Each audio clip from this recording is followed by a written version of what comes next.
Welcome back. This is Domain 1, Lesson 8 with Mrs. Taranjo at the Citizenship Academy. We're going to be doing evidence to support a point of view.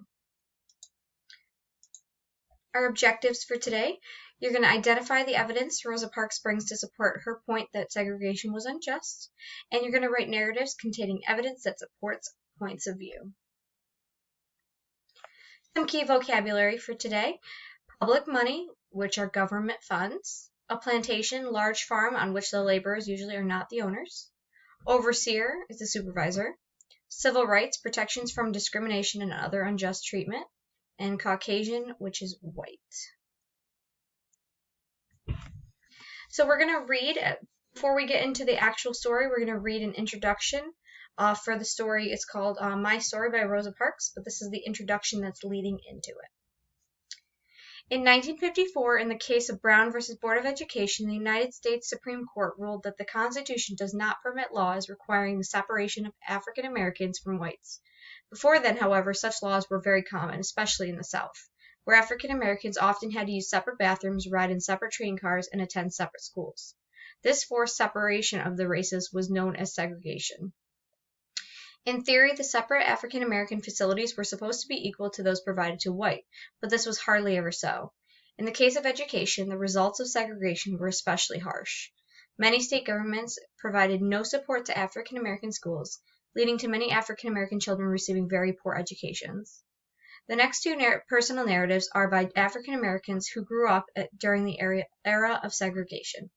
Rosa Parks' memoir, Rosa Parks, My Story, written with Jim Haskins, describes her childhood in rural Alabama, where African American children attended a run-down one-room schoolhouse, while the whites in the area went to a very modern school that Alabama paid for. Parks also writes about her efforts to fight segregation, including a famous act of protest on a public bus. Bertie Bowman, the author of Step by Step, also grew up in the South during segregation. At the age of 13, he moved to Washington, D.C., and despite widespread prejudice against African Americans, he achieved great success as a business owner and working for the United States Senate. This is Rosa Parks' My Story, not just another little girl. I was about 6 when I started school. Sylvester started a year later when he was around 5. We went to the one-teacher black school in Pine Level, in a little frame schoolhouse that was just a short distance from where we lived. It was near our church, the Mount Zion AME Church, right in the churchyard. In many places, the church was used as a school, but in Pine Level, we had separate schoolhouses on the church grounds. We had 1st grade to 6th grade, and there were about 50 to 60 children in one room. We sat in separate rows by age, and at certain times, the larger students would go up to read or recite, and then at other times it was the smaller ones' turn. My first teacher was Miss Sally Hill, and she was very nice. I remember she was a light brown-skinned lady, and she was had really large eyes. When the children would tease me or say something to me about how small I was, I would start crying, and I would go up and sit with her, and sometimes she would call me up and talk with me. I was already reading when I started school. My mother taught me at home. She was really my first teacher. I don't remember when I first started reading, but I must have been 3 or 4. I was very fond of books, and I liked to read and I liked to count. I thought it was something great to be able to take a book and sit down and read, or what I thought was reading. Any books I found where I couldn't read the words, I made up a story about it and talked about the pictures. At school, I liked fairy tales and Mother Goose rhymes. I remember trying to find Little Red Riding Hood because someone had said it was a nice book to read. No matter what Miss Hill gave me to read, I would sit down and read the whole book, not just a page or two. And then I would tell her, I finished this book. Then I started learning to write and making my letters. I had Miss Hill for only a year. After that, Mrs. Beulah McMillan was our teacher. We called her Miss Beulah. She had been a teacher for a long time and had taught my mother when she was a girl. My mother had a picture of the same little school with the students in front of the schoolhouse on the steps, in rows on the steps and down on the ground. The shorter ones and the boys were on their knees on the ground. My mother never wanted to wanted me to show it to anybody because it was a real battered up old picture, but I liked it. I used to take my magnifying glass and look at the faces, which were very small. I liked Miss Beulah. I'm sorry, I'm not very good at pronouncing her name. Beulah. And I liked school. We had fun there. At recess, the girls were playing what we called ring games, like Little Sally Walker sitting on the saucer, Rise, Sally, Rise, and Ring Around the Roses. The boys would play ball. I don't think the girls played much ball at school. We used to play at home a little bit, and my mother would buy us a ball, and we'd have to be very careful because pretty soon a rubber ball would be lost. It didn't last too long. We called what we played basketball. I wasn't too active in it because if I tried to be active, I'd fall down and get hurt. I wasn't very good when it came to running sports. Some of the older boys at school were very good at running sports and playing ball. They were the ones who were responsible for wood and bringing it in. Sometimes a parent would load a wagon up with some wood and bring it to the school. The boys would unload the wagon and bring the wood inside. They didn't have to do this all at the white school. The town or county took care of the heating of the white school. I remember that when I was very young, they built a new school for the white children not very far from where we lived. And of course, we had to pass by it. It was a nice brick building, and it still stands today. I found out later that it was built with public money, including taxes paid by both whites and blacks. Black people had to build and heat their own schools without the help of the town or county or state. They didn't have to do this at the white school. The town or county took care of... must have recopied that one, sorry. Another difference between our school and the white school was that we had only 5 months, while they went for 9 months. Many of the black children were needed by their families to plow and plant in the spring and harvest in the fall. Their families were sharecroppers, like my grandparents' neighbors. Sharecroppers worked land owned by plantation owners, and they got to keep a portion of the crop they grew. The rest they had to give to the owner of the plantation, so they needed their children to help. At the time I started school, we went only from late fall to early spring. I was aware of the big difference between blacks and whites by the time I started school. I had heard my grandfather's stories about how badly he was treated by the white overseer when he was a boy. My mother told me the stories that old people had told about slavery times. I remember she told me that the slaves had to fool the white people into thinking they were happy. The white people would get angry if the slaves acted unhappy. They would also treat the slaves better if they thought the slaves liked white people.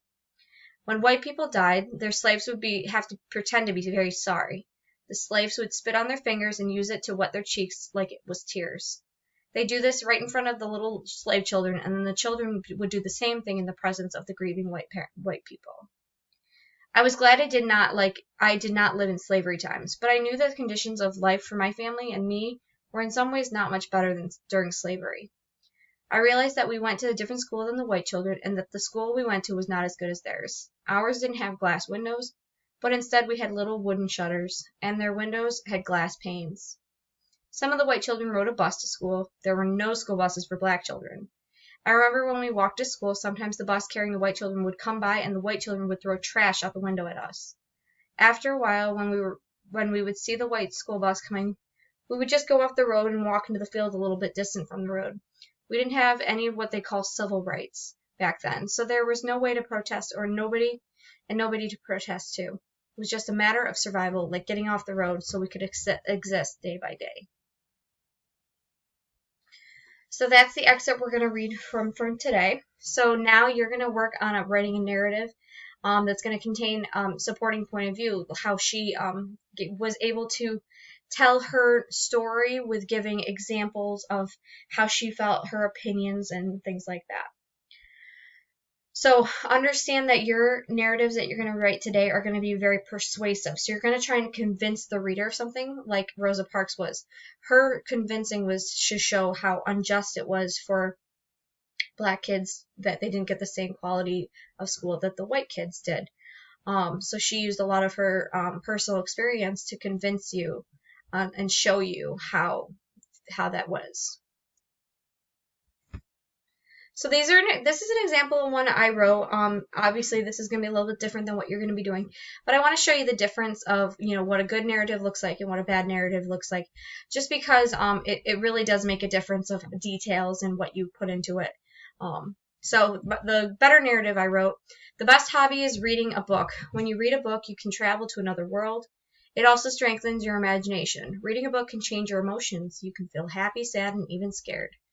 I love reading fantasy books like Land of Stories because it follows my favorite fairy tale characters and also has magic in them. Reading is by far the best hobby around.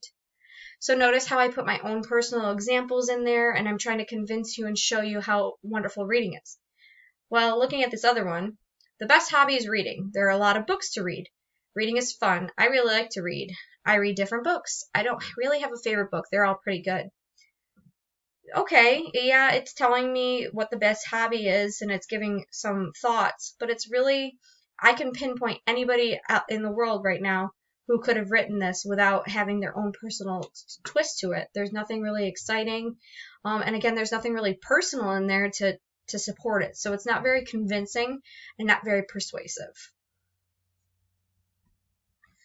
So now you're going to go ahead and try this on your own. So this exact page is going to be on your forms, or you can recreate it however you want, and you're going to send it to your teacher. So I'm going to explain what you're going to have to do on your own. So you're going to choose a topic from one of the prompts below, and you're going to complete at least 2 rows of the organizer and then write a personal narrative about your topic. So these are the prompts, and I'll read them in a second. You're going to choose a prompt from one of these. You're going to at least fill out 2 rows in this. So you're going to give your evidence of your answer and a personal experience that supports it. Like I said, you have to do at least 2 rows. And then from there, you can write a narrative that goes along with it. So prompt 1, what's the best place you have ever visited and why? Write to convince a friend to go there. Make sure to bring evidence from your visit to support your point of view about the place. What's the worst place you have ever visited and why? Write to convince a friend not to go there. Make sure to bring your evidence from your visit to support your point of view. What's the best gift? This one is what's the best gift you've ever gotten and what's the worst gift you've ever gotten. So you're going to choose one of those prompts and you're going to give your evidence and your personal experience. So for example, if I chose the best place I ever visited, I would say, Disney. My personal experience is I've been there multiple times. The fact that I was there when the castle was a cake. Got to see some of my favorite characters. So that's my way of convincing people like, oh my gosh, this place is really great. You should really go there. You have to do that on your own to create that urgency and that persuasiveness.